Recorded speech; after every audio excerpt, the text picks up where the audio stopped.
everyone, and welcome to a brand new spoiler review episode for Secret Invasion here from the Geek Buddies!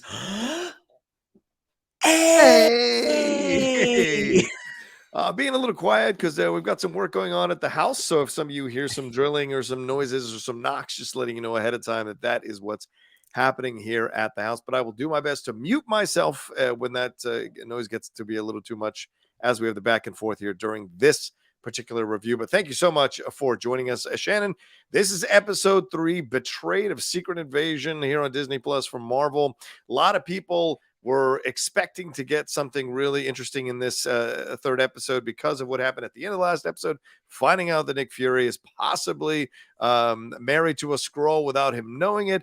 Gaia's further attempts to play both sides, Talos's issues with Fury coming to a head there with that conversation on the train scene, and of course Gravik getting further and further down the wormhole of what he wants to do against the human beings, and being in charge now thanks to the Skrull Council of what they want to do in terms of eradicating the humans off the planet and essentially terraforming Earth to be a new Skrullos, for lack of a better term. So let's jump into it just right off the bat. Shannon McClung, your thoughts overall on this particular episode? You know what? I really liked it. I actually reached out to John and Vogel on one of our group texts, expressing how much I liked it, and got a very tepid "it was fine" from Vogel. Yeah. And then a couple hours later, got a slightly warmer but still very tepid response from John. You're like, it was good. I really enjoyed this one, and I think one of the reasons that I did enjoy it was this just got to be more of a showcase for some really great acting. Really fantastic scenes, a pair from Ben Mendelsohn and Samuel L. Jackson, as well as a great scene between Ben Mendelsohn and Kingsley Ben-ADIR, and a pretty shocking finale, if it is actually a finale, for Emilia Clarke's Gaia. But I thought it was so funny because, I mean, I've enjoyed her in this show. I mean, I think the ones that are getting the fireworks right now are Sam Jackson and Ben Mendelsohn. But the scene where Gravik is sort of interrogating her, talking about, hey, how did this happen? The chilly distance that she had, I was like, man, Emilia Clarke is really dialing it in this episode. And God forbid she just got a bullet in the chest. Yeah, maybe. But no, I really like this one. This is becoming one of my more favorite Disney Plus series. But based off of a lot of the reaction online, I might be alone in that. Yeah, we should say that right off the bat that Michael is not joining us today because he's on vacation. He's been on vacation for the last week. That's why he wasn't joining us on the Indiana Jones spoiler review, which we had earlier this week. But he'll be back tomorrow, as we're recording this on a Thursday. He'll be back tomorrow. We'll be back doing our thing as the Geek Buddies fully tomorrow. But yeah, I would say that Shannon's characterization of my feelings on the episode is 100% right. A little tepid. I enjoyed a lot of the 70s espionage spy thriller vibes that you got in this, especially with Nick Fury. You know, he's kind of a dick. He's kind of a jerk. He's not really, everybody's calling him out on the mistakes that he's made in the past. But look, the people calling him out have also made mistakes themselves, clearly over these last 30 years in what they've been doing. So it's an interesting place to be in, because I do think there's not a lot of Fury going, you know what, you're right. You know what, I should. There's more Fury going, no, I did what I did. But then, you just deal with it, because I got to stop this threat and I got to stop these Skrulls from taking over the Earth. So it's an interesting way they're going with Nick Fury. But Samuel L. Jackson is doing a fantastic job. As you said, acting wise, this show is top notch. I think Ben Mendelsohn is doing great work. Emilia Clarke is doing fantastic work. Certainly, Olivia Colman is killing it. And Kingsley Ben-ADIR, who just had a trailer drop today for his portrayal of Bob Marley, is doing wonderful work in this episode as well. And you're right, Shannon. There were some scenes that stood out. Certainly, the scene with him and Talos in that restaurant, the back and forth was really intense.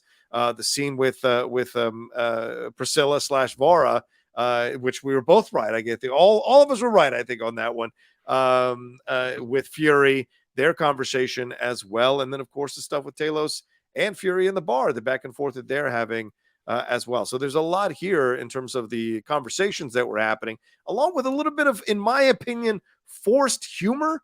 And I think for me, the overall feeling I have now is we're moving way too fast through way too many important things that I think we should spend a little more time slowing down and savoring this stuff. And some people are making decisions that don't seem to make sense when we've been presented with these people supposedly being more intelligent than they seem to be by some of their actions. So these are the things that I have a little bit of issues with that are slowing down my overall joy of it right now. But again, we're only 3 episodes in. We've got 3 more to go.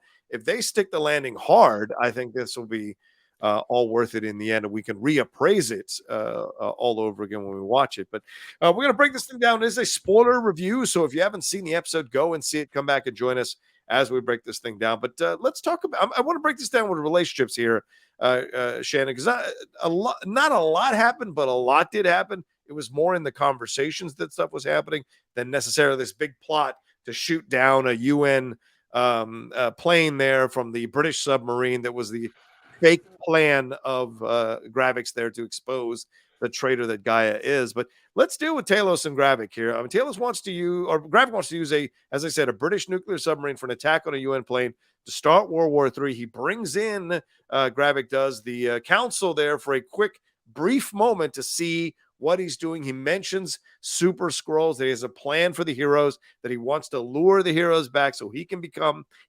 implement this stuff. And we see him have this, and we see Talos having this crazy obsession with protecting his daughter. It was like Marty McFly, don't call me chicken, throughout this entire episode. It's so much so that when they have this scene, which we lead to, this scene between them, which Gravik is the one who, or Talos is the one who wanted to have this scene in this communication with Shirley last episode. We finally get this scene, this conversation. It is tense. It is full of back and forths. And certainly the young lion versus the old lion. And the old lion gets that choke at the end, and the old lion stabs the young lion through his hand, which we find out leads us to believe that he has already implemented the extremists stuff into his body as a Skrull that is Gravik there. So interesting relationship throughout this entire episode, leading, of course, to Gravik tricking Gaia and outing her as the spy, shooting and killing her. So talk to me about what you thought about how this relationship went down and that scene specifically between Talos and Gravik. It was interesting as they brought the rest of the council into this, this chamber where, they're going to be undergoing some, Super Skrull experiments. You get a sense from the other characters that they are understanding the gravity of the situation. No.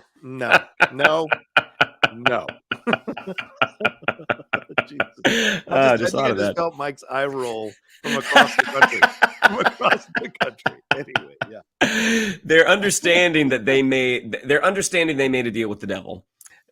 John, come on, that's a solid joke. A good one. I'm not going to deny. Gravik here, the situation is good. God, I wish your mic hadn't been on mute, so I could have heard the initial response. But yeah, I mean, it was just, and then I think to one of yours and Vogel's critiques earlier in the show, as Gravik says, this is the thing that we're going to do. It's going to bring out basically Earth's superheroes, but we're going to be ready. And I think the challenge, the many challenges of adapting a limited run, an arc from a comic into this sort of expanding cinematic universe is the limitations that you have when you're telling this gigantic story. In the comics, this was a gigantic story, but in the larger story that the Marvel Cinematic Universe, they want to use aspects of it, but it's when you're trying to fit it into this multiverse, saga, you probably can't blow it out the way you would like to. My guess is that we might have a superhero show up at some point, but right now it doesn't look like it. It looks like this is going to be Nick Fury's thing. But I completely got away from your question. What you thought of this relationship and what was going on here? You know what? I loved that scene as you said, the old lion meets the young cub. And you get the sense that Gravik is a man of action, whereas Talos is a man of thought. Right. And both of them have flaws in their approach, in that Gravik is maybe not taking in the entirety of the situation before he acts, whereas Talos, as an older man, as an older character, is maybe a little reticent to act. Like there's probably that if they were on the same side, the happy medium would be in the middle between these two ideologies. What an incredible moment when everyone in that cafe turns into Gravik. I mean, you know, and granted that was given away in the first trailer, I believe, but so just a powerful moment. The only thing that I think it lacked by the end, like I loved when he when Talos stabbed Gravik with that fork. Everyone stood up again, but nobody did anything. Right. And the moment that was missing there was Gravik telling them not to act. Like basically he's letting. Yep. I feel like you needed that because you know you set up this threat, then you give us an action that justifies action on that threat, and nothing happens. So that was something that was missing. But overall, that scene was just so powerful.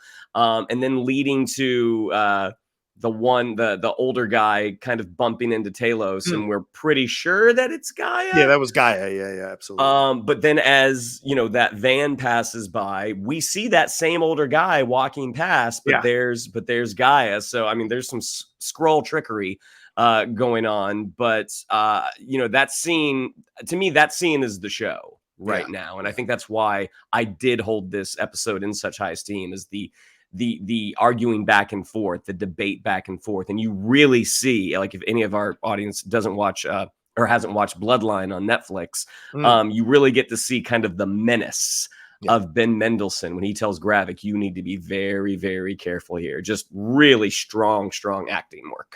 Yeah, it's an interesting thing to explore their relationship because we got the flashback of Gravik in the second episode. Clearly, there's a little anger here that Fury hasn't lived up to his promises.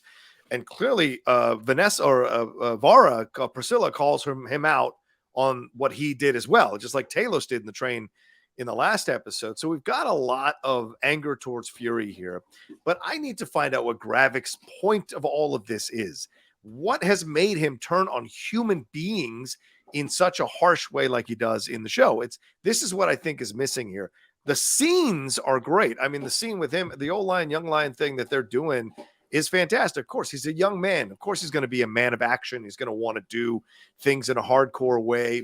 To him, people are expendable still because the cause is what matters, right? In the first episode, when Grabone is trying to, or the other guy, I think he's trying to say like, oh, you are the cause. Like, I'm not the cause. Skrullos is the cause, right? This idea that something bigger is the cause, but he's going to make all the decisions that cost people's lives. And I'm going to ask you about that in just a second. But having them go back and forth, I think is so fascinating because yes, the older lion would be more circumspect, has been through the wars, has been through the mistakes that the young lion has made.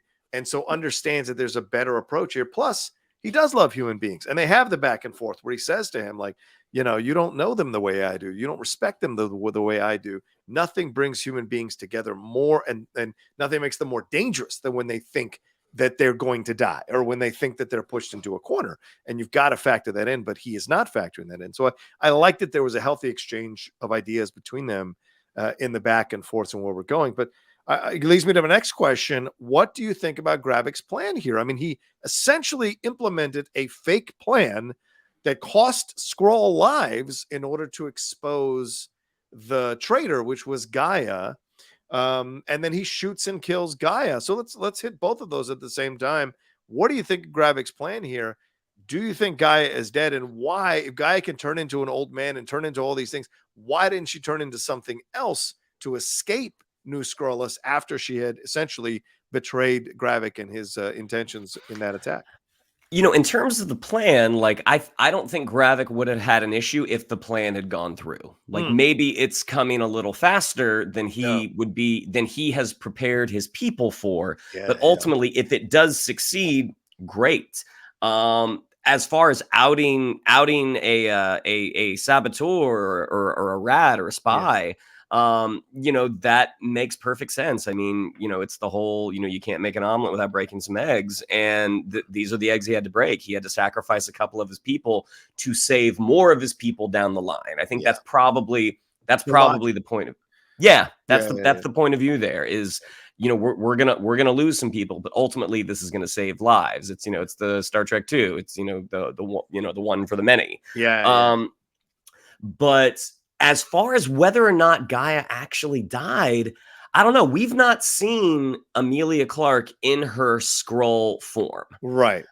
Just So the younger was version that of the scroll form. exactly? Yeah, right. So it's like, was that Emilia Clarke? That is what we are led to believe. Ooh, good question. Could that have been someone else? As a decoy.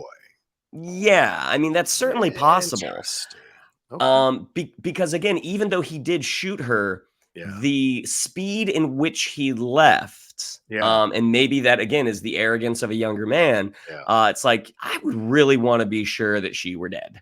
If this is the person that is sort of, you know, the rot in the foundation that I've discovered. But it led me to another thing, and I think, and the only I'm going to bring it up here just because I imagine we won't get to this.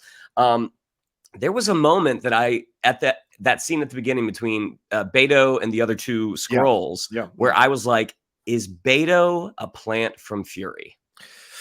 Ooh, very possible. Very possible. Sure. Because we are led to believe that Fury always kind of has a larger plan. And that could this be it? I mean, there is a Beto is sticking around. So that tells me that either he was going to be sort of like the first, you know, full-on Super Skrull experiment, or maybe he is, you know, Fury's inside man.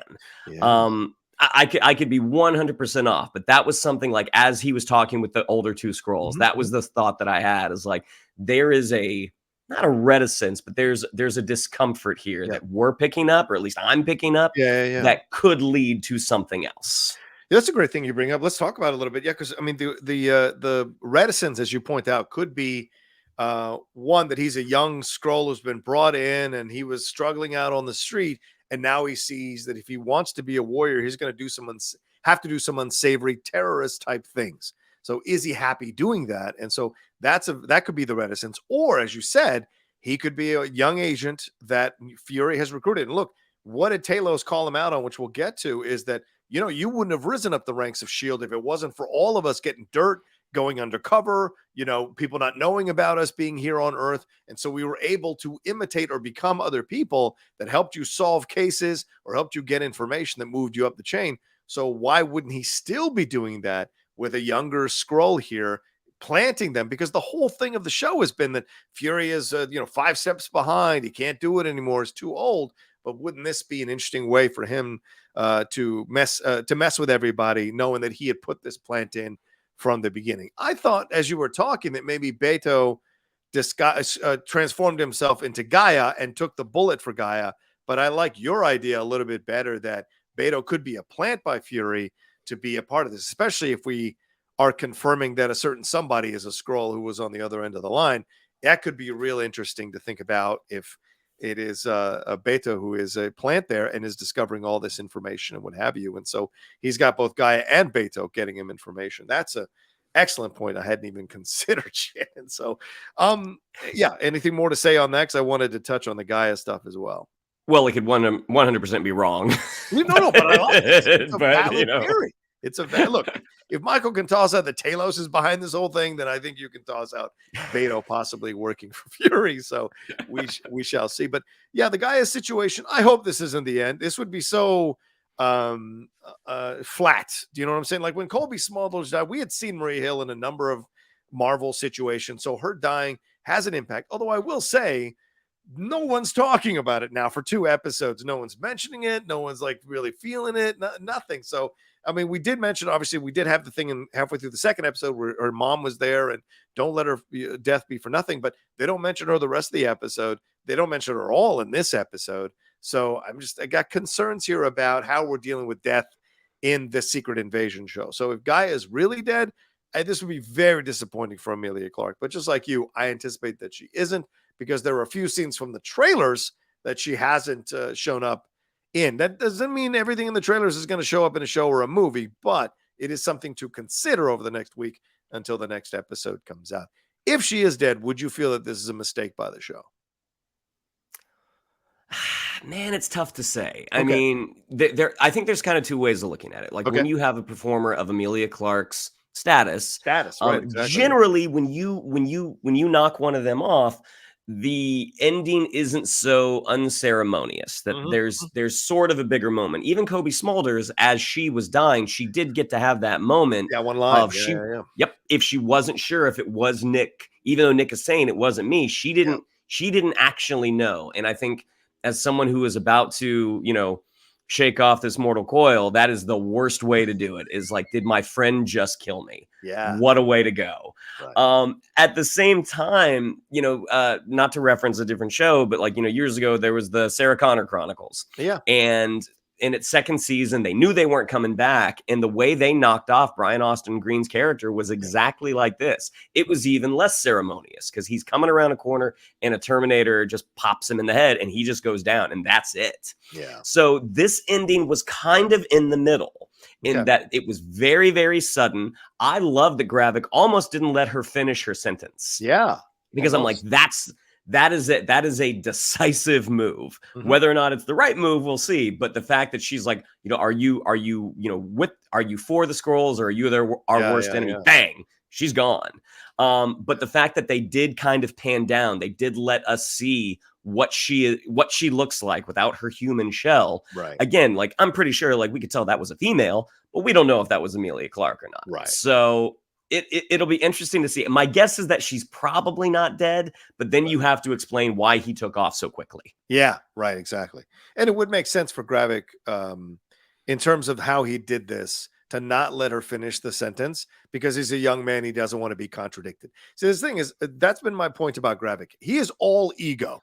This is all ego in what he's doing. Yes, does he have a conviction and what he wants to do? Sure, but it's all ego driven. And because it's ego driven, you don't want to hear anybody contradicting you. That's usually the arrogant way through things. And certainly he's having that vibe with his character. Before we take a break, let's hit the Fury and Talos relationship. I mean, last we saw them in the previous episode, Shannon, they had exchanged some harsh words on the train. Fury kicked them off the train. Talos was doing his own thing, exploring and investigating. Fury was doing his own thing, exploring and investigating. And then eventually they end up in this bar. Fury gets a little too close for comfort as Talos is having an English breakfast. And then they have a back and forth about all of this. And it connects to the train. Is like the end of the train argument there in the bar. Talos is like calling him out for like, you got balls. I think you can come in here and talk to me after all you said and blah, blah, blah.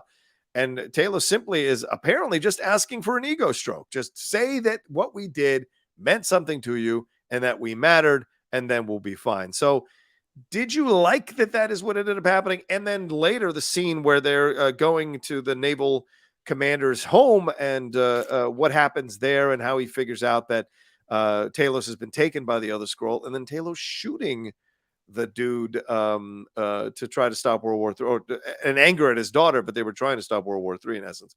What do you think about this relationship, and then what it led to there at the end of the show? I think, do you like an English breakfast, John? I love an English breakfast. The tomatoes, I don't always eat the tomatoes, but other than that, I have the English bread. I don't mind the beans. You get beans and toast. You get used to it. Toast, yeah. There's something like, I'm not a tomato fan, so for me to watch anyone slice open a cooked tomato and struggle with it a little bit, I'm like, gross. But I really did like that scene. I mean, you start to see, as an audience, we're learning that the legend of Nick Fury is kind of built upon the backs of Skrulls. Yeah. And so watching him come back to Talos, wanting his help, but his inability to sort of check his ego, as you've already pointed out, that was a great moment.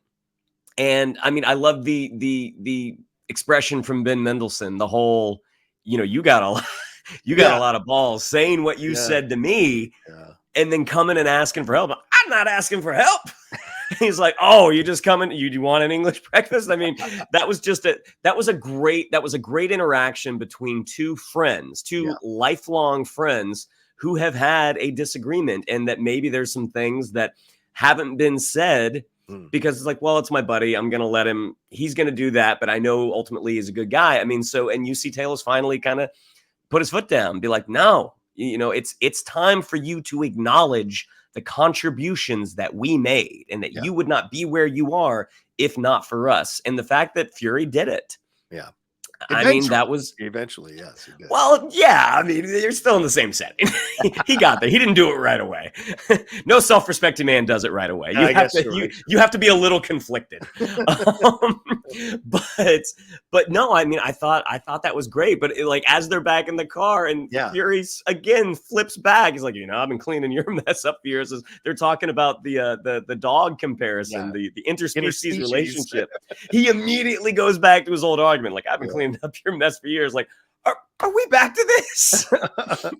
just a really great fun scene, and that incursion into the house I thought was awesome. Watching Ben Mendelsohn again, there are older actors. When you see them do a fight scene, it's choreography, because this is an older actor. There's no way this would happen in real life. There is an air, for me at least, of believability to Ben Mendelsohn kicking the crap out of someone. Knowing that he does have that enhanced Skrull strength, but that moment where he's in the Navy guy's shell and his guard being like, "I just saw you," like, shit, all right, and then going into it. But also you see that even though Nick Fury's legend, again, had the support of, the Skrulls working for him, he's a smart guy. He's not a dummy. And so the moment that the Navy guy in disguise has been Mendelsohn or saying like, "Hey, Nick, I just had to do this." And he's like, "Nope, he didn't call me that." And seeing that Nick Fury is not above threatening a child to, an innocent kid. To get what he needs. So I thought that was great. And the moment that Talos actively made the decision to kill this Skrull because he knew, like, I know my people, he's not giving it up, that we gotta take this guy off the board. I thought it was awesome.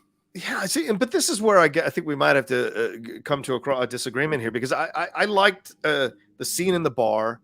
Although it seemed weird that Talos would just need the stroke, but people are built differently. Some people need the stroke. He's like the tribal chief of the WWE. You got to acknowledge me. He wanted to get acknowledged. Fine, he got acknowledged by Nick. But then clearly Nick just said it to get him to help him, because in the car, he immediately tries to reclaim power in that relationship by saying, "I've been cleaning up your poop for 30 years. Like, what? What are you talking about? We've been cleaning your shit up, Fury, for 30 years. So immediately trying to, sometimes we have relationships with those people who don't want to, who begrudgingly admit that they needed your help, but then immediately try to reestablish dominance in the relationship because they can't exist in a relationship where they're not the dominant one, or at least equal dominant or slightly dominant. And so that's what you see there in that moment. But what it leads to in the house just is odd to me. The Nick stuff works. The Nick Fury knowing that he no one uses his name, so that's why he knew Talos had gotten the jump on him, and that worked. But then him using the kid and seeing Talos trying to comfort the kid, right, as a counter a little bit later in the scene, you see the differences. Nick is willing to kill anyone to accomplish the goal. Talos has a more empathetic approach to try to solve these situations, right? It's just different. But then when the commander, mentions his daughter or makes fun of his daughter, that he couldn't even keep his daughter in line or in check, he shoots him, which of course forces Gaia to have to risk her cover to get that code word so they can stop the attack. So in a way, Talos's connection to his daughter, his overdeveloped sense of protection here, is what causes the possible death of his daughter in the later scene. So there are mistakes being made by a number of people throughout this episode that doesn't seem to make sense to me, in certain moments. So I don't think he shot him because he offended him. I think he shot him because it's like, this road is going nowhere. All right, let's take you off the board. Well, that wasn't how it was established, though, because he said something about his daughter, and then boom, he shot him. So, and especially after he had taken the gun away from Nick, who had wanted to shoot him again in the first place. So it seemed like an odd turn rather in that way. Yeah, you might be right. We'll see, obviously, as this all plays out. But let's take a quick break, and then we'll hit a couple last things before we wrap up our review right after this. I forgot to Google songs with secret in the title. Got nothing to hum. That's right. Well, let's move on to this Nick Fury and Priscilla / Varra relationship. Shannon, we go back in time to 1998. Varra has a new face that all of a sudden Nick finds attractive. Priscilla, oh my. They have a little flirting between them, certainly an insinuation that, hey, the barriers between us are down now. I don't work for you, so we can start this relationship. And then we go to present day. And of course, we'd seen her at the end of the last episode. And now it's the next morning. They're having this conversation. And I think it's a really well-written scene. I will say this. The writing on the show is damn good, and should give some love to the writers of this particular episode. Roxanne Paredes and Brian Tucker doing a nice job on this episode. And the back and forth here between them, Nick and Priscilla / Varra here, I think it's really good to explore their relationship. Her saying, like, I had no illusions. I knew who I was getting with when I got with Nick Fury. And when you were blipped out, I spent 5 years crying on the pillow, crying for you and all that. And when I was starting to move on, you came back and then you took off to Saber because you couldn't handle stuff on Earth. And so that's when I realized I needed to focus on me and build me up. And I came back to being me before you. And yes, I was flirting with you. I wanted to be in a relationship with you, but knowing where it all led to, I needed to find who I was. And then we find out that, she gets a call. Nick looks at the phone, doesn't pick up the phone, doesn't go and check out what the phone is. Then later, she gets another call. She goes to a safe deposit box, pulls out a gun, then calls someone wanting to talk to Gravik, says, well, look, you're the other person on the end of the line says, look, you're talking to me. A lot of people are speculating that's Rhodes and that he was a Skrull because he called Fury Nick in the last episode in their great scene. So what are your thoughts here on the Fury and Varra / Priscilla relationship, how it progressed here? Do you think she's working for Gravik? Do you think she's working for the government? What's the situation here with them and with her? I mean, de-aging on Sam Jackson just looks great. I mean, we know the phrase. I'm not going to say it, but we know the phrase. Yeah.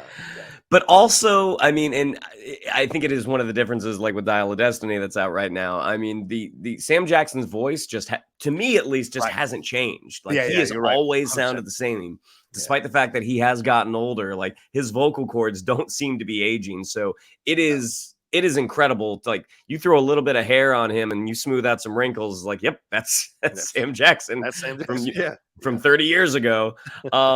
The dynamic I really liked. Charlene Woodard is again like really, really she's mainly character actress. I mean, she's popped up in big things for years. I mean, she played actually Sam Jackson's mom in Unbreakable. oh, that's her. Yeah. Wow. Weird. Okay, yeah.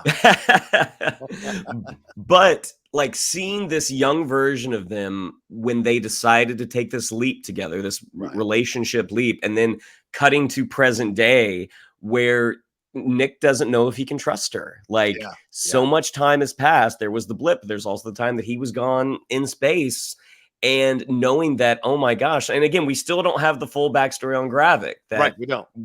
We were speculating that he was sort of raised as their son. Yeah. But watching how Nick is sort of soft pedaling, trying to get to the truth. Yeah. And the whole idea that she was just saying, like, as you already put, I knew what I was getting into. Yeah. You were gone. You came back and then you left again. Yeah. So it was time for me to be me. And, we don't really know a whole lot about her prior to Earth. So, I thought it was a really good relationship. And that moment where she goes down to, open the safety deposit box, it's like, oh, what are we going to find? Oh shit, it's a gun. Yeah. I mean, of all the people that I feel like Nick could have planted, she is not one of them. Like, and it certainly seems that Rhodey is a Skrull. I mean, that sounded like Don Cheadle's voice to me. Yeah. But I don't know, man. We'll see. Again, like there's so much speculation that I'm having a blast with the show. But your critiques, I don't take issue with them. They're just I just want us to slow down a little bit. That's all. We're just moving so fast. I mean, he tossed off Super Skrulls at the beginning of this episode like it was not a big deal. That's massive. That is a huge deal, Super Skrulls. So I just wanted a little more time with it. And we introduced this council and we only give them 30 seconds in the next episode. So I just have questions about how quickly we're moving through stuff.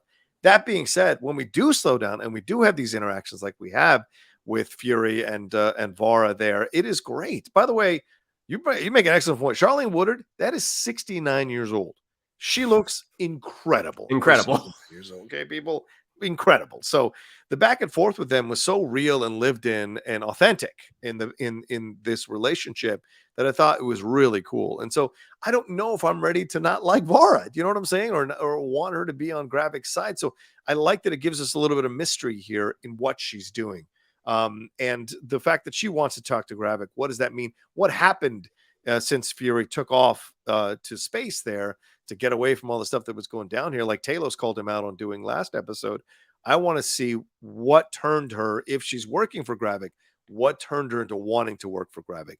This 30-year wait for having a home, how does this affect people? You know, and people who are gung-ho about it, eventually after 30, especially when the guy who promised you was like, fuck it, I'm taking off to space, I can't deal with this right now. You could understand the blip, but him willingly leaving when he had promised you a home and not actually working to create a new home for you, I think that would cause some people to maybe turn on that person, and understandably so. Not that you're validating terrorist actions, but you can understand why people might be upset about that situation and give in to their darker impulses as a result of that anger. You know, so we're going to see. But I agree with you that the mystery of some of this stuff is enticing, and it's why I keep coming back every week. I guess I was hoping from the first episode that this would be more like Andor, and it's starting to feel more like the MCU. And I think that's where I'm starting to wonder about how much power this show is going to have, and how much of a oomph it's going to end on that's going to affect the larger MCU. I don't know just yet, but I am reserving full judgment till the end. I just, I'm a little worried about it for right now. Did we like Olivia? Did we like her coming in and putting a little patch on the owl? Was that fun? Like, what's her role here? Because she says she can't help because of what happened with her own infiltration. So what are your thoughts there? Her beloved hoot. Again, like, she doesn't have a whole lot to do in this episode, but Olivia Colman, a little splash of Olivia Colman is always welcome. I did think it was interesting. It's like, I can't really help right now. I was like, all right, can you give us this guy's picture and his name? Absolutely. It's like, not a problem. All right. I like that too.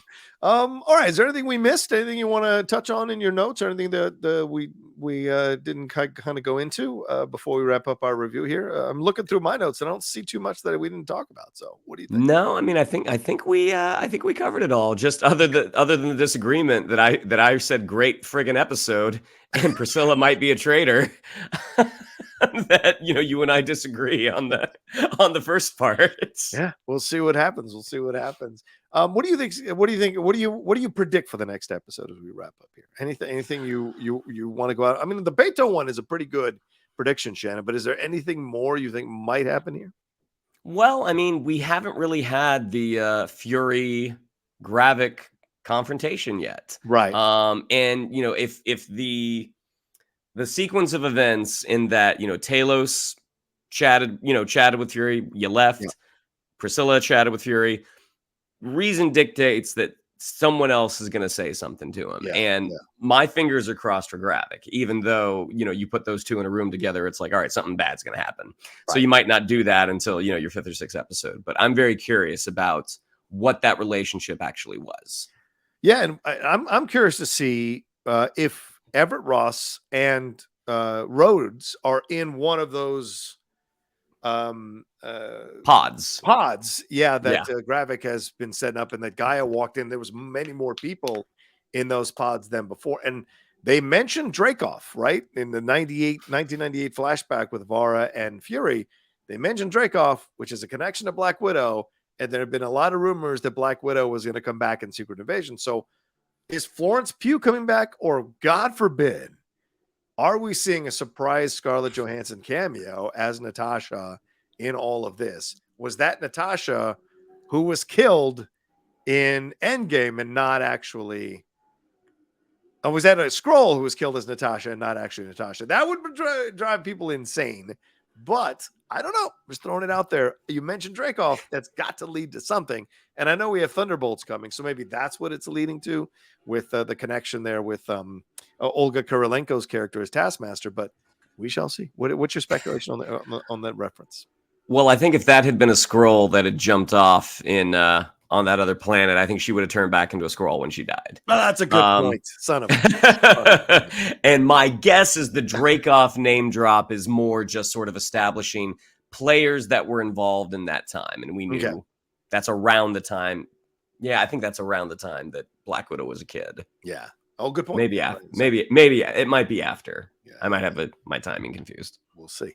All right. Well, there you go. That's our spoiler review here for episode 3 of Secret Invasion Betrayed, the shortest installment of the series. So hopefully the next 3 are going to have jam-packed stuff going on a little bit longer as well, so we can savor it, as I've been pushing.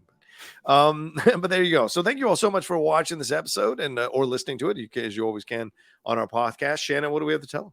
Yeah, if you'd like to follow us on social media, on Twitter, it's @geek_buddies. On Instagram, at @the_geek_buddies. If you'd like to follow me on social media, on Twitter, it's @Shannon_McClung. On Instagram, it's Shannon the Geek Buddy.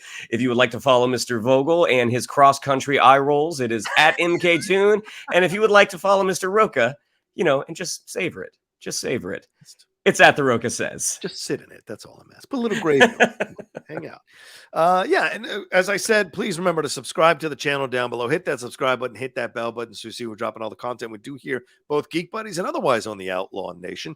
And the Geek Buddies, we have our own podcast feed. So please remember to subscribe to that. We've got to get those numbers up. People really would love you all, the thousands of you who watch our content every week. We'd love you all to subscribe wherever you download podcasts so we can get more and more sponsors and more people promoting the show as well and showing the numbers to get us more sponsors through our fine folks over there at Realm FM, or is it Realm TV? I always forget. I think it's Realm FM. Realm FM, who are fantastic in hanging out and supporting us here on the Geek Buddies. All right, y'all take care of yourselves. Be well. We'll be back with our main show tomorrow as we're recording this.